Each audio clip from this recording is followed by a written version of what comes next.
Hello, YouTube land. I got somebody today that has a pterodactyl story, and I've never really got to talk to somebody that has one of these type stories firsthand.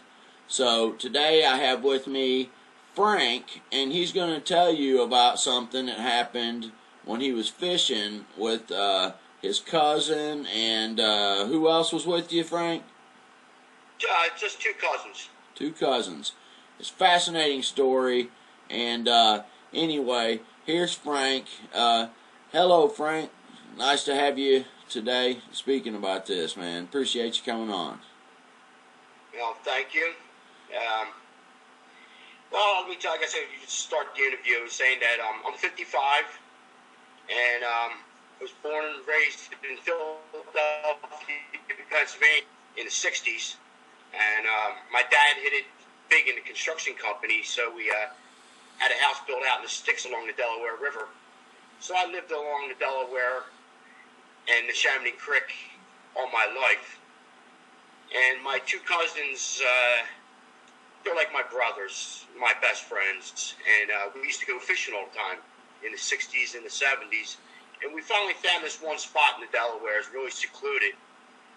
And we used to go fishing like every Friday night and stay overnight, pitch a tent Saturday, and go back Sunday.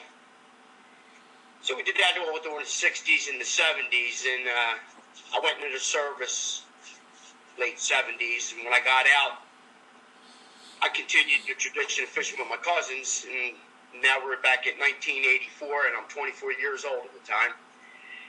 And it's about this time in summertime, along the Delaware River, and we started out fishing like 5, 6 o'clock after work, and we go bass fishing.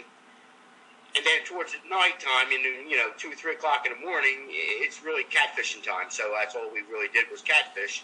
And what we did was, stick a stick in the mud and put your fishing pole out there and just watch your line. And as the tide goes in, you have to keep moving your line closer to the water, so we got farther away from the fire. So to see our line, we used to get a tire, and we used to light a tire on fire, and then we could see our lines a lot better. So it's like 2, 3 o'clock in the morning, and it's me, my cousin Andrew, and my other cousin David, and we're fishing like 5 feet apart, and just waiting for a catfish bite. My cousin goes up to get more bait, and he's the littlest cousin, David, and it's just me and my cousin Andrew now. And this black shadow goes past us, I guess around 20, 30 feet past us. And just like a whoop, whoop noise. And we looked at each other and said, what was that? And I'm like, I don't know. So anyway, my cousin comes back down with the bait. So now there's 3 of us. And all of a sudden, that black shadow comes straight down on top of us. And here's this gigantic bird. And to say that a bird, it was very prehistoric. The only thing I can tell you is that it was a pterodactyl and it was nothing else. It was gigantic. Right. So it was turned over us about, I'd say 15 feet, 20 feet. It was just hovering, going at us. Yeah. And we started screaming, like that. And my one cousin, he was like 17. He booked and run. He started running. He got scared. Yeah. And so, me and my other cousin, we were like looking at it, and it come down on top of us. So we had our fishing rods, 7-foot fishing rods, and we started whacking at it. And it would come down and try to pick us up with its talons. Now, when I say trying to pick us up, I'm looking back at it, I'm really thinking it was going after my cousin Andrew because he was tall. Right. He's like 3. Yeah. I'm 5'8". So, I mean, when he come down, he would come down to like 10, 12 foot. So it was coming down, and it was acting like it was going to descend down on your tallest cousin, and you all were hitting it with the the ugly stick, fishing rods. So pick it up from there and keep on going. yeah, what it would do, it would come up to like 15, 20 foot just out of her reach of her ugly stick and just hover there flat. And then it would come down, and as it came down, it would open its claws up and try to like come and pick us up. And when it came down at us, we would hit it, and we would hit it like the lower body and at its feet. Yeah. That's the closest I could hit him at. Same with my cousin. You know, I mean, we never got to hit him in his face. Yeah. But it would come down, and you could actually see its claws open it up and trying to grab us. And at the same time, it was flapping and going, ah, ah, ah, ah, like that. And I'll never forget my cousin going, yeah, like that. It's funny now, but we were scared out of our wits. Yeah. We were young and not dumb, but we were brave, you know what I mean? And I was just out of service. We kept whacking at it, but this thing wouldn't stop. I mean, to say that it was relentless, it came down at us at least 15 times. Yeah. And I hit it at least 7 times, 7 times at least. And when it would flap, it would actually just basically flap in these huge wings, and each time it flapped, you said you could feel the wind coming off of the wings where it's keeping its body weight up. Is that right? Absolutely, yeah. You could actually hear the wind and the flap of the wings flapping as it was like I call it like hyperspace and like staying at one spot, but yet just flapping its wings, staying at one spot. You know what I mean? Right. And most of the time, it would stay just out of our reach. You know what I mean? Just out of our reach, and then it would come down every so often. Right. You know, this wasn't like 20, 30 seconds. This attack was like over 3 minutes. Right. He was reckless. So, he was coming at us. So he was basically he was doing everything he could to try to get one of you, and he wasn't going to leave until he got his dinner there, I guess. So when now you was telling me about the size of this thing, and where you're a carpenter, you was telling me about like how big you knew the wings were because you're used to taking measurements and things like that. Would you describe again using the sheet of plywood analogy and what have you? Yeah, I go with sheet of plywood was 8 foot, so each wing was 8-10 feet long. Right. So I figured the wingspan to be between 20 and 22 foot. The body was like, I'd say 16, 18 inches wide. Right. It had 10 foot on each side, so it's close to 20, 22 foot with no exaggeration. That's huge. Most of the people that are watching this, the room they're in's not that big. You know what I'm saying? I mean, that's big. That's huge. Yeah. It was absolutely huge. And again, I've told you many times, there was no feathers, not one feather. And to see the detail on this, the farthest point was 20 feet. The closest was 12, 13 feet away. Okay, so basically we're describing on how big the creature was, and I'm saying that the room I'm in right now, that back wall behind me is probably 10 feet to that wall, just to give somebody an explanation on how big 22 feet is. The room they're in right now, unless they got a really big house, the room is not that big. It's not 22 feet. It's 2 rooms. The bedroom you're in and the bedroom next to you might be 22 feet. Roundabout. Now, you were. Can you describe the texture and the color and what the bird looked like? And I'll edit all this together. Sorry about the glitching and stuff. So. Okay. Yeah. The body skin was like leather. It was the texture of leather and like thin leather. It was a charcoal black, and everything was black.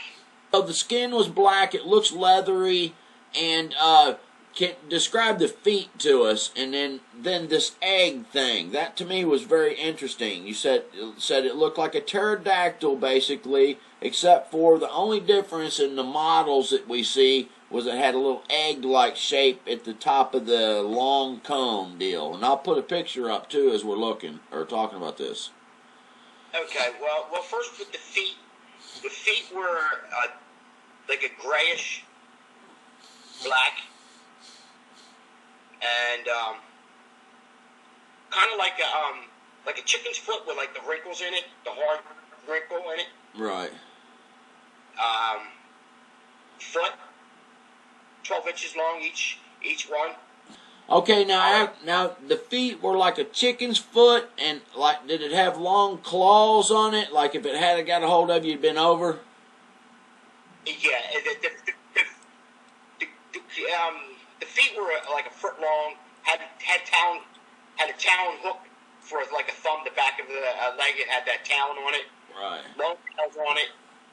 Right. If it would stand on the ground, I would say it'd be 5 foot, maybe a little taller than 5 foot. Right. Tall.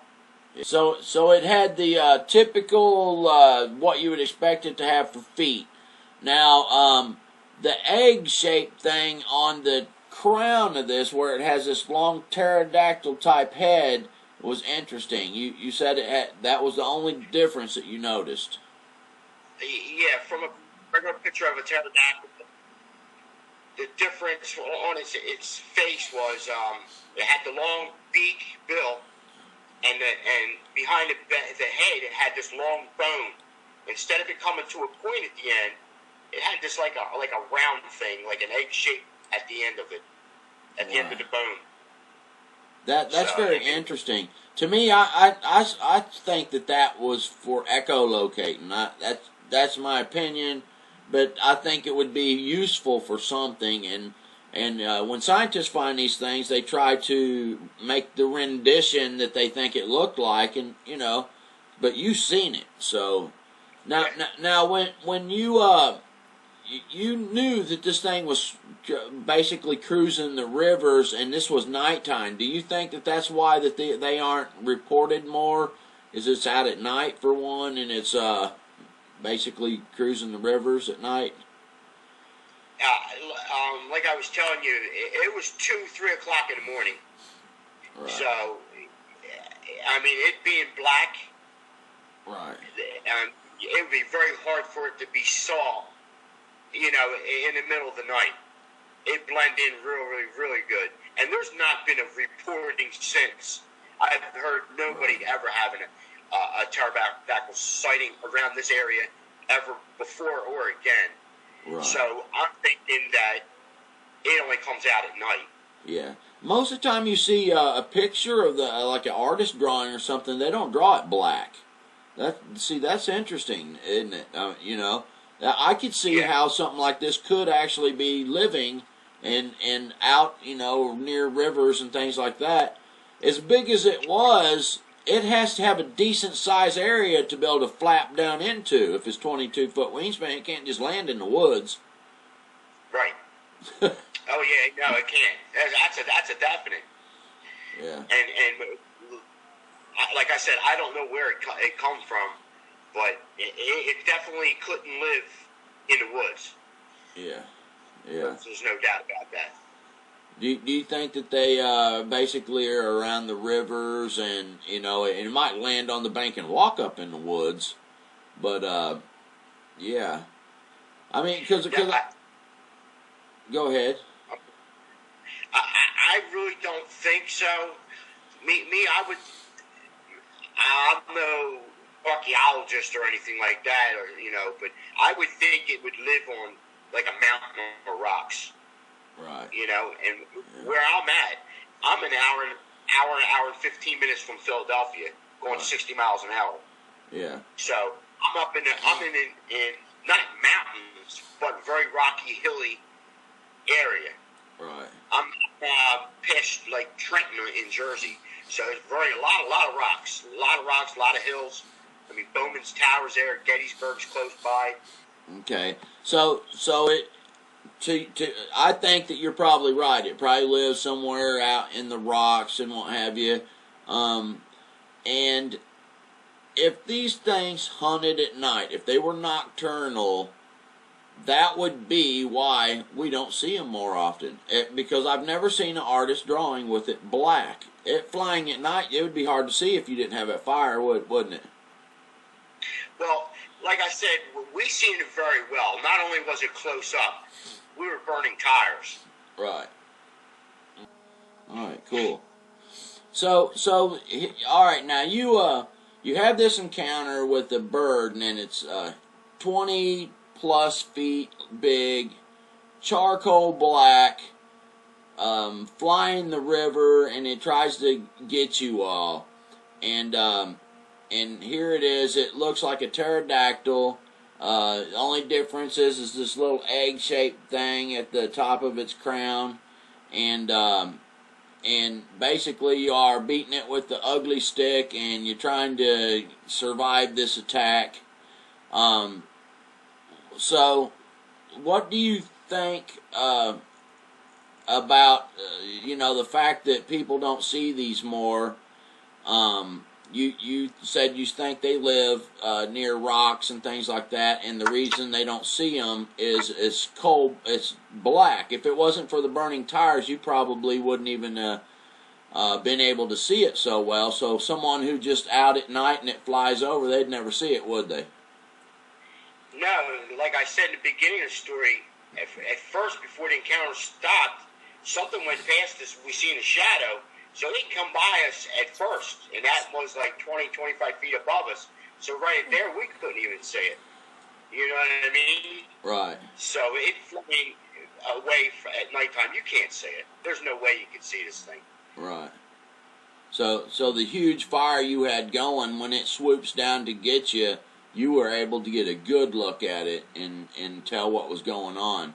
But when it flew over the first time, you heard it? Well, we heard it, yeah. We both looked at each other and said, "What the was that?" We were like, "Well, I don't know," but we heard it. It was above us, higher. Right. And so about 20 seconds later, that's when it comes straight down at us. Wow. Trying to pick us up. So something that big is displacing a lot of wind, isn't it? Yeah, and that was the thing that really was eerie, because you could actually feel it when it was flapping its wings.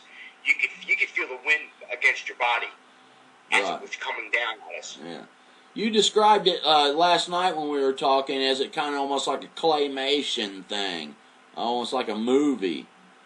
I thought that was interesting. I felt, because it was like slow moving. You know what I mean? It was like everything was happening real slow, and it wasn't real. You know what I mean? Right.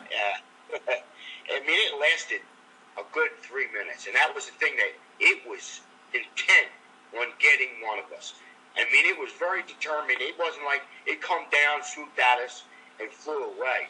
This thing stayed in front of us and on top of us for a good 3 minutes. Wow. You know what I just thought of? You know those 411 videos that you see on YouTube with the David Paulides, and he talks about people coming up missing near bodies of water, like rivers and things like that. Do you think it's possible that these creatures could be responsible?